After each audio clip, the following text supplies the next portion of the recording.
Hello everyone. So here we are back with another video from our social studies text. So we were going on with the constitution chapter. We were talking about the Indian constitution and this is the third part of this particular chapter. So अभी तक के कल previous वाले video lecture के अंदर हम लोगों ने प्रियम्बल के बारे में पढ़ लिया था कि प्रियम्बल क्या होते हैं और वो क्या वैल्यूज प्रोसेस करता है हमारे लिए. ओके तो हम लोग already we the people of India, justice, equality, fraternity, liberty, इन सभी सोवियन, सोशलिस्ट, डेमोक्रेटिक, रिपब्लिक, इन सभी आइडियोलॉजीज़ के बारे में पहले से ही पढ़ चुके थे. तो प्रियम्बल जो था उसको भी हम बहुत अच्छे से समझ चुके थे कि बेसिकली प्रियम्बल होता क्या है. It is an introduction part of our constitution. अब आता है next question, that is importance of preamble. And except as a 3-mark question, it can come in your examination, it can be asked as a 3-mark question. तो अब आ जाते हैं हम preamble के importance पे. तो पहले भी हम समझ चुके हैं कि प्रियम्बल होता क्या है. एक इंट्रोडक्टरी सेक्शन होता है हमारे क्वेश्चन का जो हमें गाइड करता है कि हमारे कॉन्स्टिट्यूशन की क्या क्या वैल्यूज़ है, क्या क्या विजन्स हैं. Okay so that is what you have to write. अब प्रॉपरली अगर आपसे ये क्वेश्चन पूछ लिया जाए तो अब इसे कैसे लिखोगे पॉइंट्स के अंदर, that you have to see here.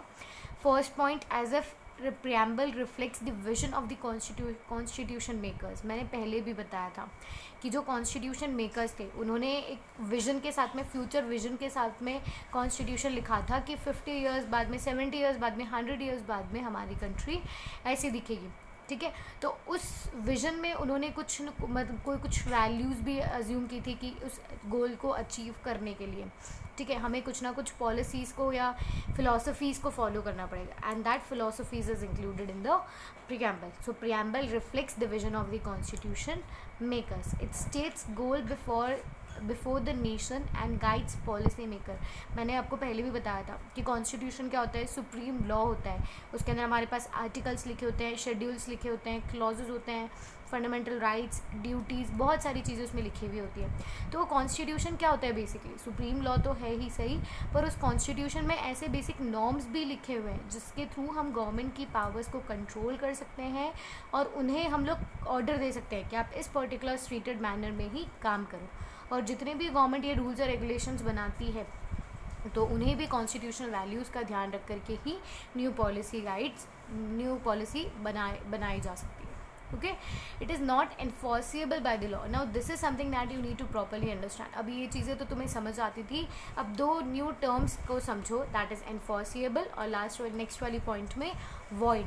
इन दोनों टर्म्स का मतलब क्या होता है. सी, अगर मैं प्रॉपरली बात करूँ कि मानो अभी कंट्री के अंदर कोई रूल आ जाता है जैसे कि जीएसटी अप्लाई हो गया, तो जीएसटी एक ऐसा लॉ है जो गवर्नमेंट एनफोर्स करती है. एनफोर्स मतलब अगर आपने उसे फॉलो नहीं किया और किसी और दूसरे मैनर का अगर आप टैक्सेशन वगैरह लगा रहे हो तो गवर्नमेंट आपको पनिश कर सकती है उसके बदले में. दैट मीन्स बहुत अच्छे से समझ में आता है कि एनफोर्सिबल बाय लॉ क्या होता है कि जिनको अगर हम फॉलो नहीं करते हैं तो government has the right to sue us. Okay, वो हमें पनिश कर सकती है, वो हमें जेल में भेज सकती है उसके against in the case of breaking the law. पर एनफोर्सिबल जो अब यहाँ पे हम लोगों ने क्या टर्म बोली है, प्रियम्बल की वैल्यूज़ है, दीज आर नॉट एनफोर्सिएबल. जैसे हम नॉर्मली अपन बोलते हैं कि हम लोग क्या फॉलो करते हैं, क्या बोलते हैं, that every one of us should live with equality, fraternity या सोवियन वगैरह हम खुद को बहुत बोलते हैं. पर बहुत सी बार अगर हम इसको प्रैक्टिकल मैनर में देखें ना तो वो एक्चुअली अप्लाई में नहीं आता है. आज अगर हम इक्वालिटी बोलते हैं तो क्या हमारी कंट्री में रिच और पुअर के बीच में एक प्रॉपर मैनर में इक्वालिटी है? हर एक कास्ट, हर एक रिलीजन, जेंडर के बीच में इक्वालिटी है? प्रॉपर मैनर में इक्वालिटी इस्टेब्लिश नहीं हुई है ना. सो that is what it refers here कि हम इक्वालिटी फॉलो तो करते हैं बट वो लोग अपने खुद को मतलब बोलते हैं ना पर्सनल व्यूज़, पर्सनल विजन्स के साथ उसे फॉलो करते हैं. अभी तक गवर्नमेंट ने उसे एनफोर्स नहीं किया. और जिस दिन ये वैल्यूज़ एनफोर्स हो जाएगी और कोई अगर इसे फॉलो नहीं करेगा तो फिर वो कहाँ जा सकता है, गवर्नमेंट उसके अगेंस्ट स्यू कर सकती है, उसे जेल भेज सकते हैं. Okay, if you see the next point, it states a law that is against the spirit of constitution is void.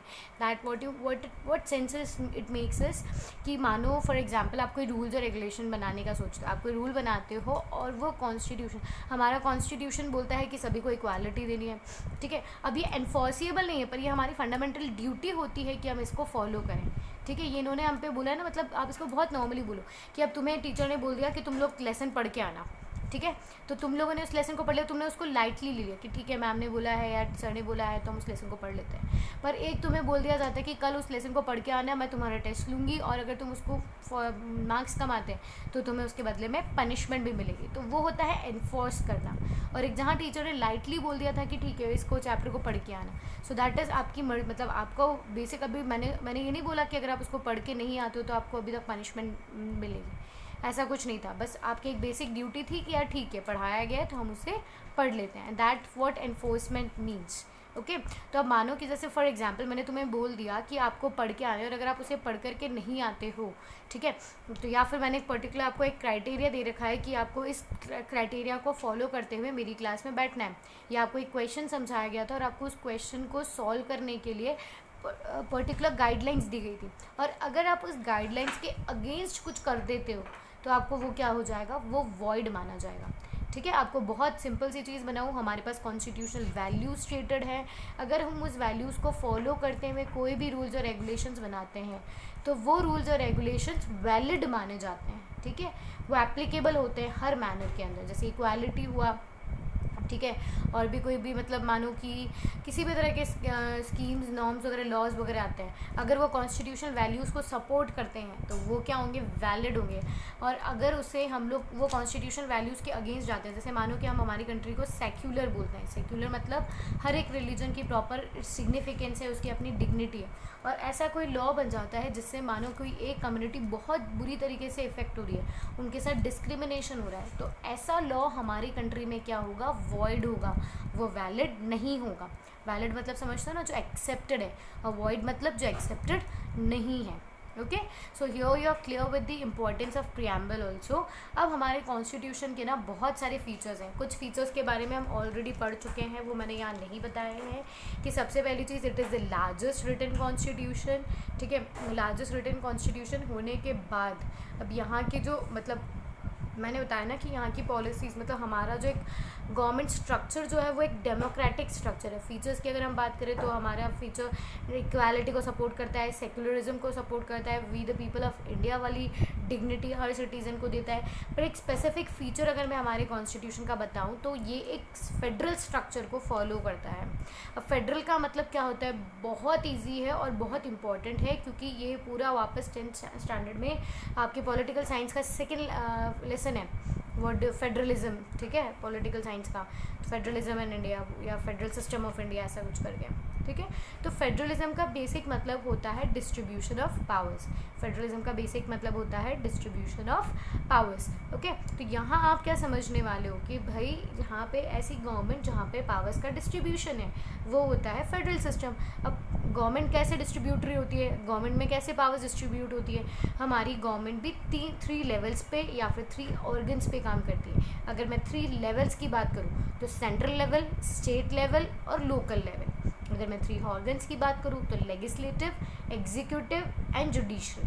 ठीक है, ये इनमें पावर्स डिस्ट्रीब्यूट हुए हुए हैं। सो आपको सिंपल यहाँ पे फेडरल का मतलब क्या समझ रहे हैं कि भाई एक ऐसी गवर्नमेंट जहाँ पे एक से ज़्यादा लेवल ऑफ गवर्नमेंट हो, मतलब सेंट्रल गवर्नमेंट भी हो और साथ में स्टेट गवर्नमेंट भी हो। और इंडिया एक फेडरल कंट्री है, इसीलिए India 3 levels of government accept करती है, that is central level, state level and local level. Okay, तो constitution democrats the powers of central state into 3 different list of subjects. See अब आपको यहाँ पे ना इसका पूरा मैकेनिज्म समझना है कि फेडरलिज्म होता क्या है प्रॉपर्ली। सी फेडरलिज्म के भी कुछ फीचर्स हैं। फेडरलिज्म के क्या फीचर्स हैं कि कोई भी कंट्री अगर वो फेडरल है, ठीक है, तो उसे कुछ ना कुछ सर्टेन चीज़ें फॉलो करनी पड़ेगी। ठीक है, उसके पास दो या दो से ज़्यादा लेवल्स ऑफ गवर्नमेंट होनी चाहिए। सबके पास अपना खुद का जुडिक्शन मतलब एरिया ऑफ कंट्रोल होना चाहिए जहाँ पर वो काम कर सके। जैसे आपको पता है सेंट्रल गवर्नमेंट के पास अपने खुद के ऑब्जेक्टिव्स होते हैं, स्टेट गवर्नमेंट के पास अपने खुद के बाउंड्रीज होते हैं जहाँ वो काम करती हैं। सबके पास अपना खुद का इनकम का एक सोर्स होना चाहिए, सबके पास अपना खुद की एक जुडिशरी होनी चाहिए जिसे हम लोग कोर्ट बोलते हैं। ठीक है, ये सारी चीज़ें अपने सबके पास होनी चाहिए, तभी वो एक गवर्नमेंट मतलब वो बोलते हैं कि इंडिपेंडेंसी ऑफ इनफ पावर होनी चाहिए ताकि वो एक स्पेसिफाइड मैनर में काम कर सके। तो हमारा जो कॉन्स्टिट्यूशन है वो central government, state government as well as local government को फ्रीडम देता है, ठीक है, और उनको उन्होंने स्पेसिफाई किया। सी अब क्या चीज़ है, आपको ये बहुत अच्छे से समझना पड़ेगा। हमारे इंडिया में 12 शेड्यूल्स हैं, ठीक है। अगर 12 शेड्यूल्स आप लोगों को नहीं पता है तो उसकी वीडियो भी चैनल पर अपलोडेड है, ठीक है। तो इम्पॉर्टेंट राइट्स एंड 12 शेड्यूल्स के नाम से एक वीडियो अपलोडेड है, तो आप उसको देख सकते हो। उसमें आपको बहुत अच्छे से समझ में आ जाएगा कि 12 शेड्यूल्स क्या होते हैं। ये भी कॉन्स्टिट्यूशन का एक पार्ट है। तो हमारा कॉन्स्टिट्यूशन ये स्पेसिफाई करता है कि सेंट्रल गवर्नमेंट अपने तरीके से काम करेगी, स्टेट लेवल अपने तरीके से काम करेगी। अब दोनों में किसी भी तरह का कॉन्फ्लिक्ट ना हो, किसी भी मैटर को लेकर के कोई भी लड़ाई ना हो, तो इसीलिए अपन ने क्या किया है, एक 7th नाम का शेड्यूल बनाया है, जिसके अंदर अपन ने दोनों गवर्नमेंट को, सेंट्रल गवर्नमेंट को as well as state government को, दोनों को हम लोगों ने उनका काम समझा दिया है। अगर मैं इसको आपको अच्छे से समझाने की कोशिश करूं तो हमारे कॉन्स्टिट्यूशन के अंदर पहले ये समझो, हमारा कॉन्स्टिट्यूशन क्या बोलता है कि 2 या 2 से ज़्यादा लेवल ऑफ गवर्नमेंट होनी चाहिए। हमने एक्सेप्ट कर लिया, सेंट्रल गवर्नमेंट बना दी, स्टेट गवर्नमेंट बना दिया, लोकल गवर्नमेंट बना दी। अब इन तीनों में भी किसी तरह की लड़ाइयाँ ना हो, तो इसीलिए हमने क्या किया, इनका काम ऑलरेडी कॉन्स्टिट्यूशन में स्पेसिफाई कर दिया, ठीक है। कॉन्स्टिट्यूशन में कहाँ किया, 7th शेड्यूल में किया। और 7th शेड्यूल के अकॉर्डिंग हमारे पास 3 लिस्ट होती है, union list, state list and concurrent list, ठीक है। ये याद कर लो, रट लो, ये 5 का 10th क्लास का गारंटीड क्वेश्चन है। यूनियन लिस्ट मतलब सेंट्रल गवर्नमेंट, यूनियन मतलब होता है सेंट्रल। तो यूनियन लिस्ट जो है उसमें रूल्स और रेगुलेशंस बनते हैं सेंट्रल गवर्नमेंट के लिए, और रूल्स और रेगुलेशंस बनाती भी सेंट्रल गवर्नमेंट है। और जितने भी मैटर अफेयर्स सेंट्रल गवर्नमेंट के तरफ नोटिस में इंपॉर्टेंट होते हैं वो सब कहाँ आते हैं, यूनियन लिस्ट के अंदर। I am repeating it again, union list contains subject of national importance, ठीक है, जहाँ पे सेंट्रल गवर्नमेंट लॉज बनाती है रिलेटेड टू सेंट्रल गवर्नमेंट। इसमें एग्जांपल देखो कौन कौन से मैटर्स हैं जो सेंट्रल गवर्नमेंट संभालती है। जैसे अपनी करेंसी हर कोई स्टेट नहीं छापता, करेंसी आरबीआई ही छापती, रिजर्व बैंक ऑफ इंडिया ही छापता है। अब डिफेंस हुआ, फॉरेन अफेयर्स हुए, तो ये नेशनल इंपॉर्टेंस वाले गोल हुए ना, तो इन्हें कौन संभालता है, यूनियन लिस्ट। ऐसा करके टोटल 97 सब्जेक्ट्स ऐसे हैं हमारे पास जो कौन सी लिस्ट में आते हैं, यूनियन लिस्ट के अंदर आते हैं। Talking about state list, similarly यहाँ पर रूल्स और रेगुलेशंस बनाए जाते हैं स्टेट इंपॉर्टेंस वाले। जितने भी रूल्स और रेगुलेशंस बनेंगे स्टेट गवर्नमेंट बनाएगी, ठीक है। यहाँ पे समझ आना चाहिए आपको अच्छे से। Union is all related to central government and state is related to state government. अब इसके अंदर अगर हम बात करें तो कौन कौन सी चीज़ें हैं जो स्टेट गवर्नमेंट के अंदर आती है, तो दैट मीन्स एजुकेशन। आपने सुना होगा Rajasthan board, Gujarat board, Maharashtra board, Bihar board, ऐसी टर्म्स सुनी होगी आपने। एजुकेशन हुआ, एग्रीकल्चर हुआ, पुलिस हुई, ये सब कहाँ आते हैं, स्टेट गवर्नमेंट के अंदर। ऐसे टोटल 67 सब्जेक्ट्स ऐसे हैं, 66 सब्जेक्ट्स ऐसे हैं जो कहाँ आते हैं, स्टेट लिस्ट के अंदर आते हैं। तो टोटल आपको क्या समझ में आया कि यूनियन गवर्नमेंट से रिलेटेड, यूनियन गवर्नमेंट के पास 97 ऐसे सब्जेक्ट्स हैं जहाँ पर यूनियन गवर्नमेंट खुद रूल्स बनाती है और खुद के बेनिफिट्स के लिए बनाती है। स्टेट गवर्नमेंट के पास ऐसे 66 सब्जेक्ट्स हैं जहाँ पर स्टेट गवर्नमेंट अपना काम करती है, ठीक है। अब आपको एक और चीज़ यहाँ पे ध्यान रखनी है। अभी मैंने आपको बोला था कि जो पुलिस है वो कहाँ आती है। देखो एक बहुत अच्छा डिफरेंस है और बहुत अच्छा क्वेश्चन भी है, NTSC में काफ़ी बार पूछा जाता है। आर्मी जो है वो कहाँ पर आएगी, यूनियन लिस्ट, क्योंकि वो नेशनल डिफेंस से रिलेटेड है। तो आर्मी कहाँ जाएगी, यूनियन लिस्ट। अगर आपसे मैं पूछ लूँ कि पुलिस कहाँ जाएगी, तो पुलिस जाएगी स्टेट लिस्ट के अंदर। हर एक स्टेट की अपनी खुद की पुलिस होती है, पर इसका भी एक एक्सेप्शनल है।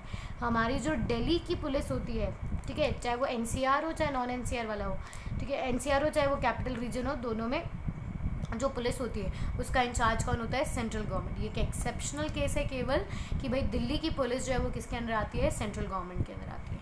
तो आपको ये बहुत अच्छे से जानना है कि अगर आपसे पूछ लिया जाए कि बताओ police is a matter affair of which of the list, तो पुलिस जो है वो हमेशा स्टेट लिस्ट में से आता है। और स्पेसिफाई करके पूछ लिया गया कि दिल्ली पुलिस किसके अंदर आती है, तो वो सेंट्रल गवर्नमेंट के अंदर आती है, ओके। अब ये थर्ड लिस्ट भी हमें दिखाई दे रही है, कॉन्करेंट लिस्ट। अब ये कॉन्करेंट लिस्ट नाम की कौन सी बीमारी है, इसे भी समझना है। Union list related to central government, state list related to state government.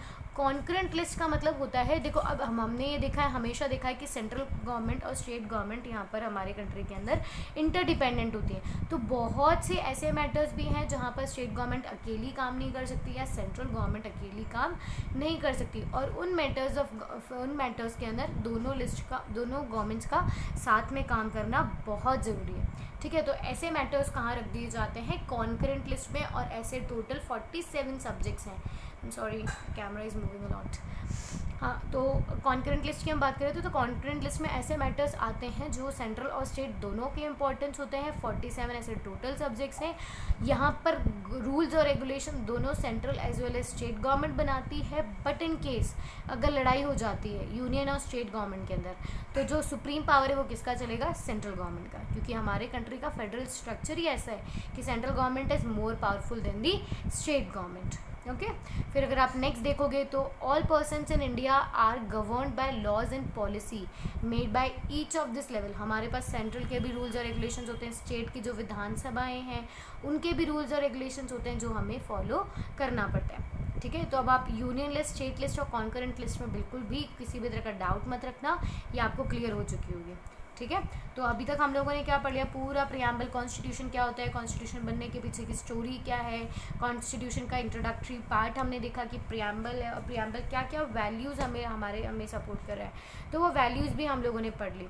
इस वैल्यूज़ के बाद में हम लोगों ने जब प्रियम्बल को डिस्कस किया तो बहुत सारी इंपॉर्टेंस हमारी प्रियम्बल के सामने हमने एनफोर्समेंट ऑफ वॉइड जैसी चीज़ें पढ़ी कि एनफोर्समेंट क्या होता है, वॉइड क्या होता है। ठीक है, ये बहुत इंपॉर्टेंट टर्म्स है और आगे भी आपको बहुत काम आने वाली है कि कौन कौन सी चीज़ें एनफोर्स की है गवर्नमेंट ने और कौन कौन सी चीज़ें एनफोर्स नहीं की है। उसके बाद में हम लोगों ने फीचर्स ऑफ कॉन्स्टिट्यूशन देखा था, तो जहाँ सबसे स्पेसिफिक फीचर हमने पढ़ा था कि हमारा जो कॉन्स्टिट्यूशन है वो फेडरल है। फेडरल मतलब डिस्ट्रीब्यूशन ऑफ पावर्स है between central, state and local government. तो सेंट्रल और स्टेट को अपने अपने काम बताने के लिए, कहीं भी कॉन्फ्लिक्ट ना क्रिएट करने के लिए हम लोगों ने लिस्ट बना रखी है, union list and state list. Moving ahead to next topic, parliamentary form of government. आपको पता है कि हमारा जो कॉन्स्टिट्यूशन है वो एक डेमोक्रेटिक को, रिपब्लिकन फॉर्म ऑफ गवर्नमेंट को सपोर्ट करता है, साथ में ही वो पार्लियामेंट्री फॉर्म ऑफ गवर्नमेंट को भी सपोर्ट करता है। पार्लियामेंट्री फॉर्म ऑफ डेमोक्रेसी की अगर मैं बात करूँ तो ऐसी डेमोक्रेसी जहाँ पर, अब देखो क्या चीज़ होती है बेटा, दो तरह की गवर्नमेंट्स होती है, दो तरह की डेमोक्रेसीज होती है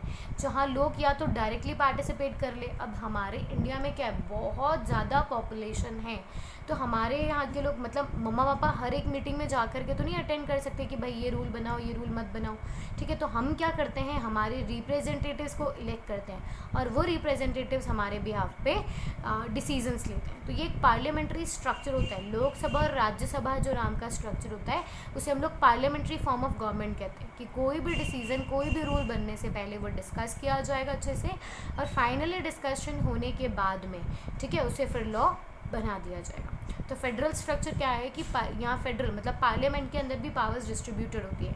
कैसे डिस्ट्रीब्यूटेड होती है वो समझते हैं कि यहाँ पर पार्लियामेंट जो है, पार्लियामेंट्री फॉर्म ऑफ गवर्नमेंट जो है is known as a responsible government. ये एक रिस्पॉन्सिबल, क्योंकि अब किसी भी चीज़ के बारे में डिस्कशन पहले से ही हो रहा है, ठीक है, तो वो डिस्कशन की वजह से क्या होता है कि वो एक अच्छे रिस्पॉन्सिबल डिसीजंस ले पाती है। हमारे यहाँ पे सेंट्रल लेवल पे लोकसभाएं और राज्यसभाएं काम करती है, स्टेट लेवल पे हमारे पास विधानसभा काम करती है जिसे हम लोग लेजिस्लेटिव असेंबलीज भी बोलते हैं, और फिर लोकल लेवल पे हमारे पास नगर पालिकाएँ, नगर परिषद, म्यूनसिपल कॉरपोरेशन, म्यूनसिपैलिटीज़, नगर पालिकाएँ, पंचायत वगैरह ये सब काम करती है लोकल लेवल।